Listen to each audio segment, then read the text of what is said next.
मेरे free unique law classes Shri Ganganagar में आपका स्वागत है।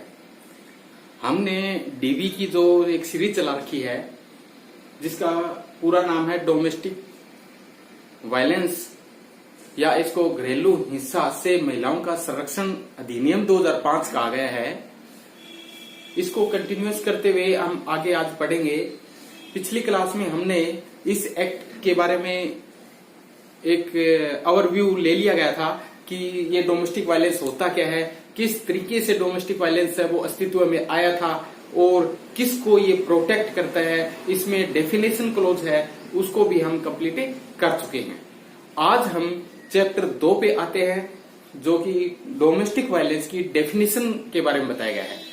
डोमेस्टिक वायलेंस की डेफिनेशन में बहुत वाइड चीजें बताई गई हैं, बहुत ज्यादा इसको एक्सप्लेन किया गया है कि क्या डोमेस्टिक वायलेंस में शामिल होगा और क्या शामिल नहीं होगा। इसके बारे में आज हम चर्चा करने जा रहे हैं। देखो, सबसे पहले इसमें क्या लिखा है, डिफाइन ऑफ डोमेस्टिक वायलेंस।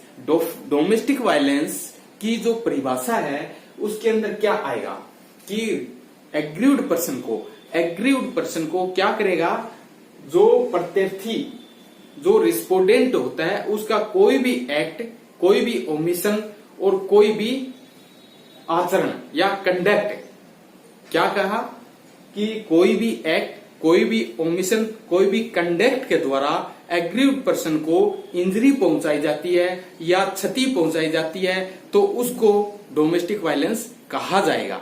अब डोमेस्टिक वायलेंस में क्या क्या शामिल है ये बताया गया है। तो इसमें ABCD यानी 4 सब क्लोज दिए गए हैं। 4 सब क्लोजों में ये बताया गया है कि डोमेस्टिक वायलेंस में क्या शामिल है। तो इसमें ए में बताया गया व्यक्ति, जो रिस्पोंडेंट व्यक्ति है, एग्रीव्ड पर्सन के स्वास्थ्य, सुरक्षा, जीवन, अंग, चाहे मानसिक हो या शारीरिक, फिजिकली या मेंटली रूप से उसको कोई इंजरी या चोट पहुंचाई गई है। इसके बाद जिसके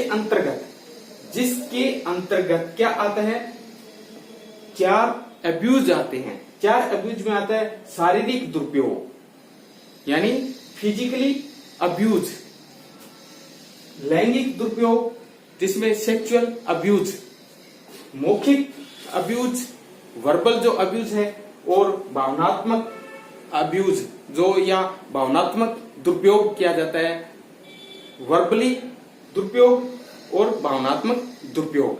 ये 4 प्रकार के यहाँ पे क्या अब्यूज बताए गए हैं। सेकंड कहता है कि दहेज या अन्य संपत्ति या मूल्यवान प्रतिभूति के लिए विधि विरुद्ध मांग किया जाना। क्या कहता है, दहेज या अन्य संपत्ति या मूल्यवान प्रतिभूति के लिए विधि विरुद्ध मांग की पूर्ति के लिए अन्य व्यक्ति को धमकी देना। और सी खंड में बताया कि खंड ए और खंड बी का किसी आचरण द्वारा धमकी का प्रभाव रखना। किसी भी चीज का क्या है, प्रभाव रखना। ए के तहत उसको यानी स्वास्थ्य, लाइफ है या फिजिकली है या किसी शरीर के कोई अंग को चोट पहुंचाना, ये और इसमें 4 प्रकार के जो अब्यूज या दुरुपयोग बताए गए हैं उनको शामिल किया गया है। तो यानी इनको दुरुपयोग शामिल किया गया है। और खंड ए और खंड बी के द्वारा किसी भी कंडक्ट के द्वारा जो रिस्पोंडेंट व्यक्ति है उसके द्वारा उसको इंजरी पहुंचाना। और डी कहता है व्यथित व्यक्ति के अन्य क्षति पहुंचाना। व्यथित व्यक्ति है या जो एग्रीव्ड पर्सन है उसको कोई अन्य प्रकार की इंजरी पहुंचाना।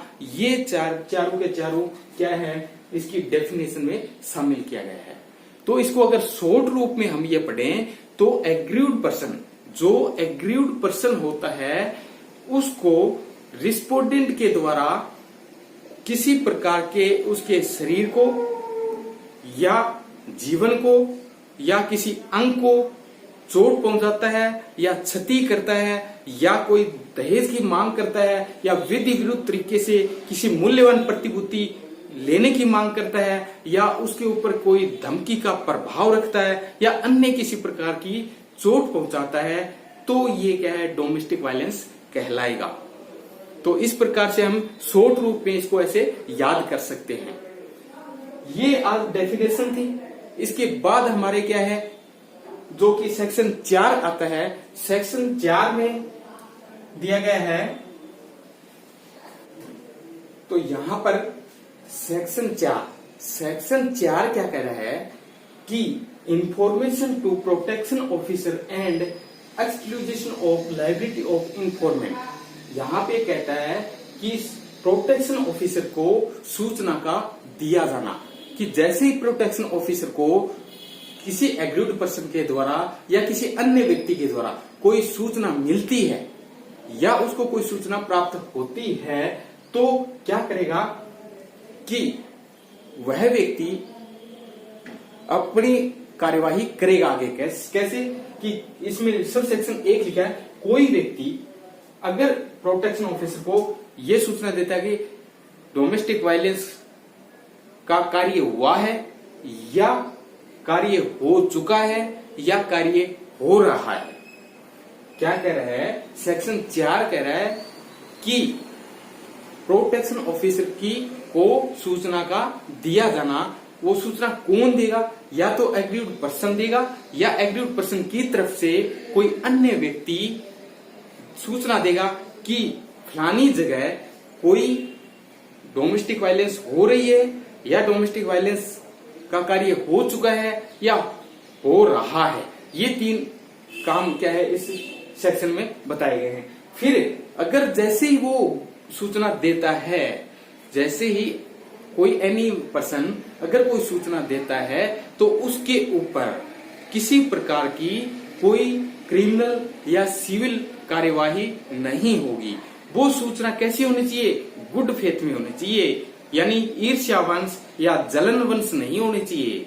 यानी वो सूचना गुड फेथ होनी चाहिए, जो कि हमारे आईपीसी में सेक्शन 52 में बताया गया है कि गुड फेथ किसको कहोगे। 52 में कहा है कि गुड फेथ किसको कहोगे। गुड फेथ का मतलब है सम्यक तत्परता व सावधानी बरतते हुए अगर कोई कार्य किया जाता है तो उसको सद्भाव पूर्वक कहा जाएगा। कि कोई कार्य कर रहे हो तो अगले व्यक्ति के फायदे के लिए या प्रॉफिट के लिए होना चाहिए, उसको हम गुड फेथ कहेंगे। फिर हम सेक्शन 5 पे आते हैं, तो इसमें दिया है कि duty of police officer, service provider और मजिस्ट्रेट, कि जैसे ही प्रोटेक्शन ऑफिसर को अगर वो सूचना मिलती है तो प्रोटेक्शन ऑफिसर क्या करेगा, या तो पुलिस ऑफिसर को या किसी मजिस्ट्रेट को या किसी सर्विस प्रोवाइडर को वो सूचना देगा, या पुलिस ऑफिसर के थाने में जाकर के उसको क्या है एफआईआर दर्ज कराएगा। तो जैसे ही एफआईआर दर्ज होती है तो उस एग्रीड पर्सन को इन व्यक्तियों की ड्यूटी बनती है कि वो इसके बारे में जानकारी दे, इंफॉर्मेशन दे, सूचना दें। क्या सूचना देंगे, सूचना नंबर 1 कि सबसे पहले सब सेक्शन 1 कहता है कि सेक्शन 18, 19, 20 और 21 की जानकारी का दिया जाना। कि 18 क्या कहता है, प्रोटेक्शन ऑर्डर, यानी प्रोटेक्शन ऑर्डर क्या है कि सुरक्षा आदेश प्राप्त करने की अधिकारिणी है वो एग्रीड पर्सन। फिर सेक्शन 19 कहता है कि रेजिडेंस ऑर्डर प्राप्त करने की अधिकारिणी है। 20 कहता है कि उसको क्या है मॉनेटरी रिलीफ प्राप्त करने की अधिकारिणी है वह। और 21 क्या कहता है, कस्टडी रखने की अधिकारिणी है। और 22 कहती है कंपनसेशन प्राप्त करने की वो अधिकारिणी है। तो ये जो है 18 से 22 तक के सारी जानकारी प्रोटेक्शन ऑफिसर या मजिस्ट्रेट या पुलिस ऑफिसर के द्वारा दी जाएगी। सब सेक्शन 2 कहता है कि सेवा प्रदाताओं की सेवाएं उपलब्ध करवाना। सेवा प्रदाता सर्विस प्रोवाइडर की जो सर्विस है वो प्रोवाइड करवाई जाएगी। और सब सेक्शन 3 कहता है कि संरक्षण अधिकारी की सेवाएं उपलब्ध कराना, प्रोटेक्शन ऑफिसर की सेवाएं भी उपलब्ध कराना। और 4 कहता है विधिक प्राधिकरण की सेवाएं उपलब्ध कराना। तो ये क्या है, इसकी ड्यूटी बनती है मजिस्ट्रेट की या फिर पुलिस ऑफिसर की या फिर इसकी सर्विस प्रोवाइडर की, कि एग्रीव्ड पर्सन जैसे ही इन व्यक्तियों के पास आता है तो इनको ये सूचना दी जाएगी। इस प्रकार से हमारा सेक्शन 5 है वो कंप्लीट हो चुका है। सेक्शन 6 और 7 क्या कहता है? सेक्शन 6 हमारा कहता है, सेक्शन 6 है कि शेल्टर होम या आश्रय गृह क्या होगा?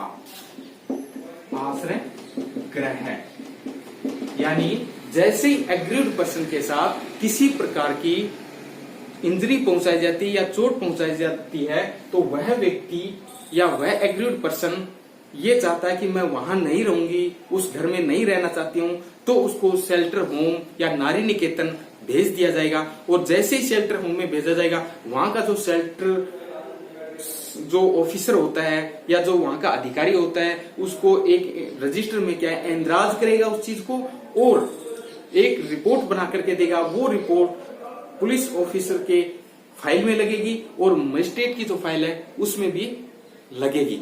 सेक्शन 7 कहता है मेडिकल फैसिलिटी कौन सी होगी? कि मेडिकल फैसिलिटी से अभिप्राय यहाँ पे ये है या इसका मीनिंग ये है कि सेंट्रल गवर्नमेंट या स्टेट गवर्नमेंट के द्वारा अगर कोई हॉस्पिटल खोला गया है, यानी प्राइवेट हॉस्पिटल यहाँ पे शामिल नहीं होगा, इंक्लूड नहीं होगा, स्टेट गवर्नमेंट के द्वारा ही क्या है कोई हॉस्पिटल खोला गया हो, उसकी रिपोर्ट मेडिकल रिपोर्ट ही क्या है वहां मान्य की जाएगी। तो यहाँ पर हमने आज क्या देखा है, सेक्शन 3 से लेकर के सेक्शन 7 तक आज हमने पढ़ा है। और आज के बाद हम क्या है आगे फिर इसको कंटिन्यूस करते हुए तीसरा पार्ट लेकर के आएंगे। अगर यहाँ पे आपको समझ आता है या ये बातें अच्छी लगती हैं तो आप इसको सब्सक्राइब कीजिए या लाइक कीजिए और ज्यादा से ज्यादा शेयर कीजिए, जिससे जो एग्रीव्ड महिलाएं होती हैं या जो व्यथित महिलाएं होती है, पीड़ित महिलाएं होती हैं, उन तक ये वीडियो पहुंच के और उन तक पहुंचने से जिससे वो अपना लाभ प्राप्त कर पाए या इसका फायदा प्राप्त कर सके, जो कि अपनी जो वेदना को दिन प्रतिदिन झेल रही है या अपने दुख किसी को बांट नहीं सकती, तो इसको प्राप्त करने या जो ऑर्डर दिए गए हैं सारे वो प्राप्त कर सकती हैं, ये चीजें फायदा ले सकती हैं। उनको जानकारी का मिलना बहुत ही आवश्यक है, अत्यंत है। मिलते हैं, थैंक यू, धन्यवाद।